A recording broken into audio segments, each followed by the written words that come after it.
Today's topic. All right, let's do it. Credit repair at its finest. So, as you guys know, credit is a cornerstone of success in America, so to speak, using debt to your advantage. And at the same time, without credit, guys, you can't get pretty much sometimes apartments, getting a good rate for loans, or, for example, getting a job sometimes. You need all that stuff with credit. Granted, though, let's say you made mistakes in the past, or you never had a score in general, you got to build that shit up from A1, which means you have to actually know what your score is. So some people are like, oh, well, what's your score? You don't know because you never checked it.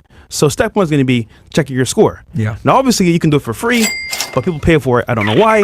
But this we're going to cover how to do it for free with no cost at all. So you save 10 to 15 bucks on your credit score.